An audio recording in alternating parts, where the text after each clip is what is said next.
Hello everyone, welcome back to Power Tutorial. आज की class होने वाली है क्लास 10th का chapter number 3, that is pair of linear equation in two variable. इससे पहले हम 3.1 का वीडियो कर चुके हैं, इसका इंट्रोडक्शन भी कर चुके हैं। तो जिन बच्चों ने वो वीडियो नहीं देखा है वो उसके लिए डिस्क्रिप्शन चेक कर सकते हैं। एज वेल एज 3.2, ये हमारा जो है वो क्वेश्चन 3.2 का 5th क्वेश्चन है।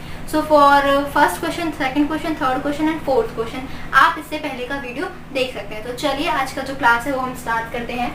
आज की जो क्लास है उसका जो क्वेश्चन है फर्स्ट, तो वो क्वेश्चन ये है कि half of the perimeter of rectangular garden. तो सबसे पहले तो हमें ये समझ में आ रहा है यहाँ पे किसी शेप की बात हो रही है एंड दैट इज रेक्टेंगुलर। ठीक है, वो जो शेप है वो कैसी है, वो रेक्टेंगुलर है। तो हम सबसे पहले उसको क्या करते हैं, ड्रॉ कर लेते हैं। अब उसके पेरीमीटर की बात हो रही है, तो पेरीमीटर ऑफ द रेक्टेंगुलर क्या होता है, perimeter is equal to 2l plus b, मतलब लेंथ प्लस ब्रेथ का दोनों का जब हम सम करते हैं और उसको 2 से मल्टीप्लाई करते हैं तो हमारा क्या आता है, हमारा आता है पेरीमीटर।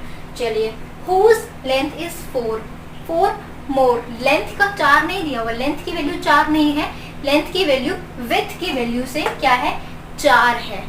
एंड यहाँ पे ये जो 36 है ना, ये किसको डिनोट कर रहा है, ये पेरीमीटर को डिनोट कर रहा है, हाफ ऑफ द पेरीमीटर को डिनोट कर रहा है 36। तो इसका मतलब कि आपका जो पेरीमीटर होता है उसका आधा करोगे तो आपकी जो वैल्यू आने वाली है वो आने वाली है 36। चलिए, सबसे पहले तो हमें ये याद रखना है कि ये जो इक्वेशन हमें फॉर्म करनी है ये एक वेरिएबल में नहीं, 2 वेरिएबल में फॉर्म करनी है। यहाँ पे वेरिएबल 2 होने चाहिए, तो उसके लिए हमें क्या करना पड़ेगा, सबसे पहले तो हमें वेरिएबल्स इसके चूज करने पड़ेंगे। सो फॉर दैट हम क्या करेंगे, हम एज्यूम करेंगे लेंथ और जो इसकी विड्थ है, क्योंकि उसकी वैल्यू हमें एग्जैक्ट नहीं पता है। So first line is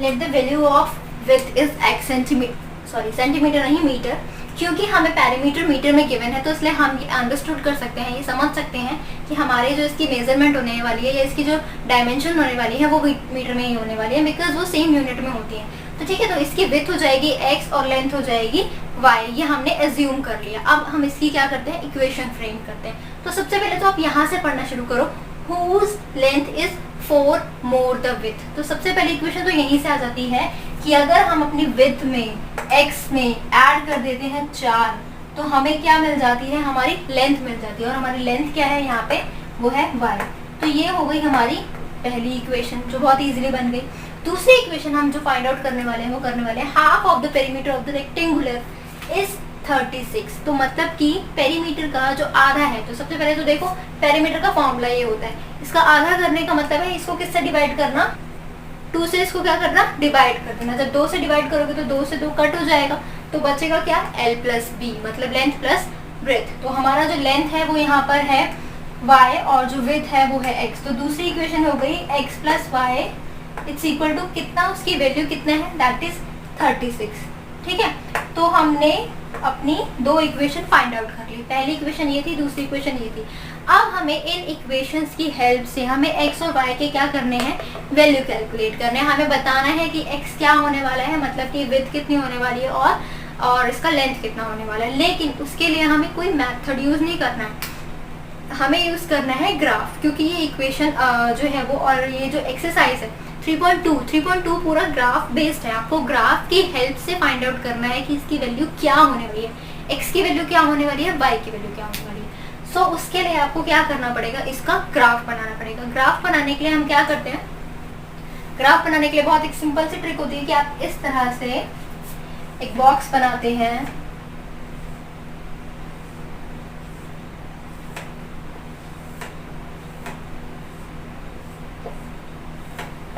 graph बनाने के लिए हम यही इस तरह से एक बॉक्स बनाते हैं। बॉक्स बनाने के बाद इसमें एक की वैल्यू हम चूज करते हैं अपनी मर्जी से, जो भी हम रखना चाहते हैं, एंड सेकंड की वैल्यू हम उसको फाइंड आउट करते हैं, उसकी वैल्यू उसमें पुट करके।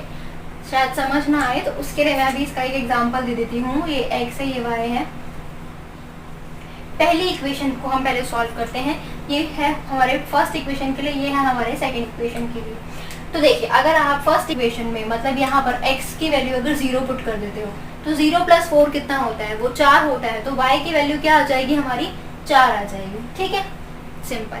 अगर आप y की वैल्यू 0 पुट करते हो, यहाँ आप अगर 0 पुट करते हो तो आपका x कितना आने वाला है, देखो x + 4 = y। y की वैल्यू होनी चाहिए आपकी 0 हो गई। ठीक है, और यहाँ पे 4 था। अब x की वैल्यू क्या होगी, ये 4 यहाँ x के साथ क्या हो रहा है, ऐड हो रहा है। ये जब अपनी साइड चेंज करेगा तो ये क्या हो जाएगा, ये सब्ट्रैक्ट हो जाएगा, ये माइनस हो जाएगा, क्योंकि इसके साइन जो है वो चेंज हो जाते हैं। ठीक है, मैंने 2 वैल्यू फाइंड आउट कर ली है। अब मैं इसको इसलिए मिटा रही हूँ क्योंकि मुझे यहाँ पे ग्राफ बनाना है। अदरवाइज आपको इस तरह से शॉर्टकट नहीं यूज़ करना होता है, आपको सॉल्व करके उसको साइड में दिखाना होता है, शो करना होता है। ठीक है, अब आप यहाँ पे x की वैल्यू कुछ भी रख सकते हो, 1 2 3 4 5। यहाँ पे चलो मैं 2 रख देती हूँ। अगर मैंने x की वैल्यू 2 रखा है तो y कितना हो जाएगा, 2 + 4 दैट इज 6, तो y हो जाएगा 6। ठीक है, तो ये हो गई हमारी वैल्यू 1। तो या एक काम करते हैं, इसको हम 4 के टेबल का ही कुछ रखते हैं ताकि ये 4 के टेबल में आए, तो ताकि हमारा जो ग्राफ है ना वो बनाने में हमें परेशानी ना हो। तो 4 के टेबल में रखने के लिए हम क्या कर सकते हैं, देखो ऑलरेडी 4 है तो इसलिए हम ऑलरेडी 0 तो रख चुके हैं, तो हम दूसरी वैल्यू क्या रख सकते हैं, 4 रख सकते हैं। लेकिन अगर मैंने x की वैल्यू 4 रखा तो मेरा y कितना आ रहा है, 8 आ रहा है। चलिए, अब जो सेकेंड इक्वेशन है इसमें वैल्यू पुट करते हैं। x की वैल्यू अगर मैं 0 रखती हूँ, 0 मैंने रख दिया यहाँ पर x, तो 0 + y क्या होता है, y, तो y की वैल्यू कितनी हो जाएगी, 36। सेम अगर मैंने y की वैल्यू 0 रख दिया, 0 + x मतलब x, तो x की वैल्यू क्या हो जाएगी, 36। ये हो गया। अब दूसरा वैल्यू जो है वो, क्योंकि मैंने कहा है कि हम 4 का गैप लेने वाले हैं ग्राफ बनाने के लिए, तो इसलिए 4 के टेबल का ही कुछ लेते हैं। यहाँ से हम ऐसा कुछ ले लेते हैं जो 4 के टेबल में आता हो। तो हम x की वैल्यू क्या करते हैं, 20 ले लेते हैं। x की वैल्यू 20 ले लेते हैं। अगर x की वैल्यू 20 है तो y की वैल्यू क्या होगी, देखो यहाँ पे 20 है, 20 + y = 36, राइट। अब यहाँ पे 20 ऐड हो रहा है, ये अपनी साइड चेंज करेगा तो ये हो जाएगा सब्ट्रैक्ट, 36 - 20। जब आप 36 में से 20 को माइनस करोगे तो आपका आंसर क्या आएगा, आपका आंसर आएगा 60। ठीक है, ये हो गया हमारा एक, हमने टेबल बना लिया। अब इस टेबल की हेल्प से हमको क्या करना है, अब इस टेबल की हेल्प से हमको क्या करना है, ग्राफ बनाना है। चलिए फिर अब ग्राफ बनाते हैं। ग्राफ के लिए आपको हमेशा स्केल यूज करना होता है, क्योंकि अभी मैं इस पे स्केल यूज नहीं कर सकती हूँ, बट मैं कोशिश कर रही हूँ कि ये लाइन बिल्कुल सीधी हो। देखो x की जो हाईएस्ट वैल्यू हमें मिल रही है वो मिल रही है 36, और y की जो हमें हाईएस्ट वैल्यू मिल रही है वो मिल रही है हमें 8। तो हमें 4 का गैप लेना है, तो उसी हिसाब से हमें ध्यान रखना है कि हम x एक्सिस को कहाँ ड्रॉ करें कि हमारा जो है वो 36x हमें फाइंड आउट हो जाए और y 36 फाइंड आउट हो जाए। तो उसके लिए मैं इसे बहुत नीचे यहाँ शो कर रही हूँ। ठीक है, अब ये हो जाएगा। यहाँ पे हमें यहाँ पे बहुत ज़्यादा इम्पॉर्टेंट जो एक बात है वो ये होती है कि जब हम इनका गैप लेते हैं ना तो हमें वो इक्वल रखना होता है। स्केल की हेल्प से लाइक हम यूँ इस तरह से स्केल रखते हैं, एंड 1-1 सेंटीमीटर या 2-2 सेंटीमीटर या 1.5 सेंटीमीटर जितना भी आपको चाहिए।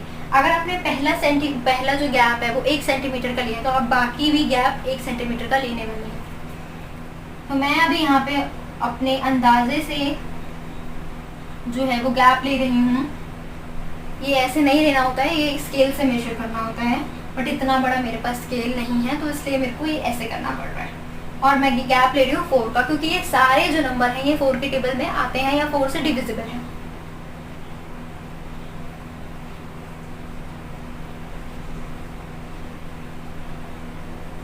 ठीक है, 1 2 3 4 5 6 7 8 9। अब यहाँ पे भी हमें 9 ही चाहिए।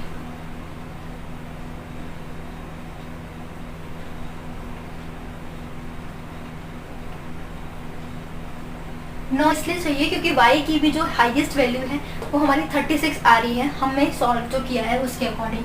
तो यहाँ पे ये हो जाएगा 4 8 12 16 20 24 32 36 एंड 40। चलिए, अब हमारा जो x है वो माइनस में भी है, तो माइनस में कितना है, 4 है, तो वो भी हम यहाँ पे कैलकुलेट कर देते हैं। इस तरह से मेंशन कर देते हैं -4 -8 -12 -16।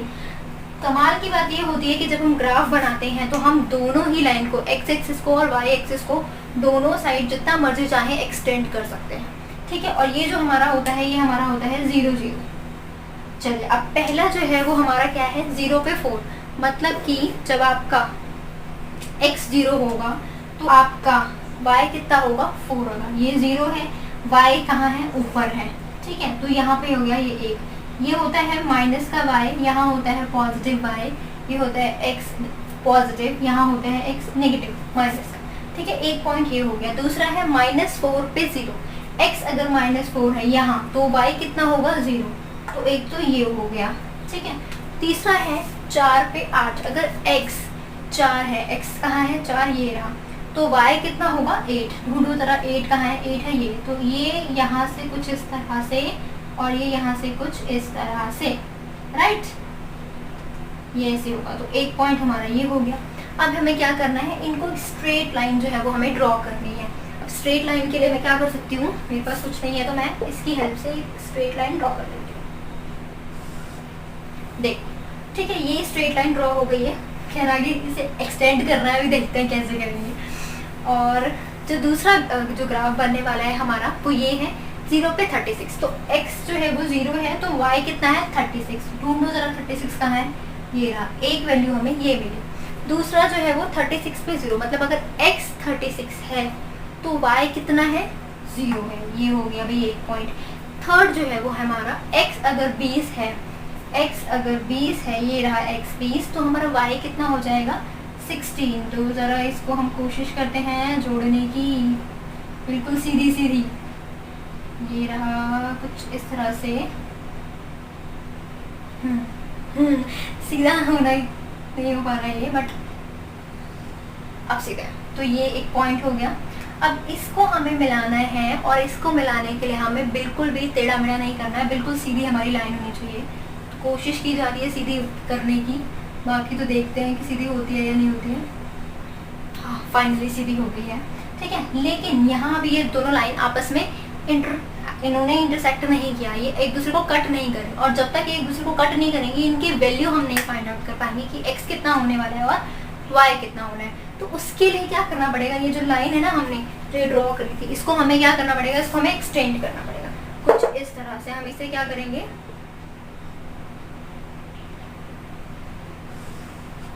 हम इसको इस तरह से क्या करने वाले हैं, एक्सटेंड करने वाले हैं।